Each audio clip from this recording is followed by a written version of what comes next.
শুভ সকাল বন্ধুরা।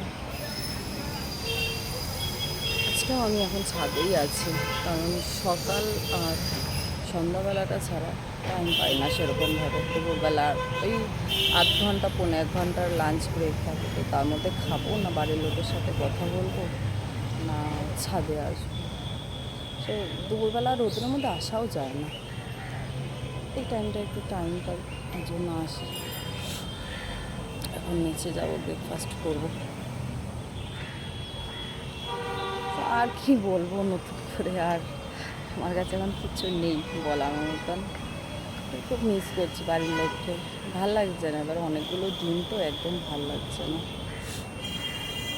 যাই হোক, যতদিন আমার চাকরি থাকবে 65 ইয়ার্স অবধি, ততদিন আমাকে 4 মাস অন্তর অন্তর ট্রেনিং করে যেতে হবে। এটা একটা পার্ট আমার চাকরি, তো কী করা যাবে আর।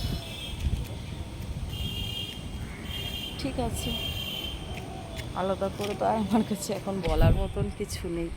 চারদিকটা কত নিস্তব্ধ হয়ে রয়েছে, শান্ত শিষ্ট একদম।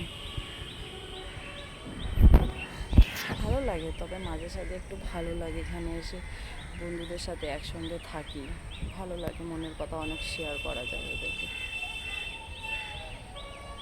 তবে সবাইকে খুব মিস করছি, বাড়ির লোক। সামনে 21শে জুলাই, প্রত্যেকবার আমি 21শে জুলাইতে যাই, এবার সেটা পারবো না। তো বাট ঠিক আছে, কারণ আমি 21শে জুলাইয়ের জন্য আমার ছেলের বার্থডেটা মিস করতে চাই না। আগেরবার যেটা আমি পারিনি বাড়িতে থাকতে, জন্মদিনের দিন আর জন্মদিনের পরের দিন দুটোর মধ্যে অনেক ডিফারেন্স থাকে, তো সেটা আমি এবার থাকতে চাই বলেই আমি চলে এসেছি নিজে থেকে।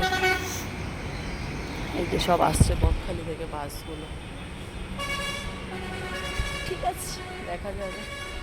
আমিও যাবো। আমিও এখান থেকে বেরোনোর দিন আমার তাড়াতাড়ি ছুটে যাবে, 3টের সময় ছুটি হয়ে যাবে। আশিস আমাকে নিতে আসবে। এখান থেকে বেরোনোর দিন একটু পৈলান মন্দির ঘুরে তারপর আমরা বাড়িতে যাবো। সামনেই পাশেই পৈলান মন্দির। সব ঠিক আছে, টাটা। আর প্লিজ তোমরা একটু লাইক কমেন্ট শেয়ার করে দিও, আর আমার ইউটিউব চ্যানেলটা তানিয়া সিম্পল লাইফস্টাইল চ্যানেলটাকে একটু সাবস্ক্রাইব করো প্লিজ গাইজ। যেরকম পরিমাণে ভিউ হচ্ছে সেরকম পরিমাণে লাইক কমেন্ট হচ্ছে না, সো প্লিজ তোমরা একটু পাশে থাকো, please please please. Okay, tata. Next update দেবো পরে।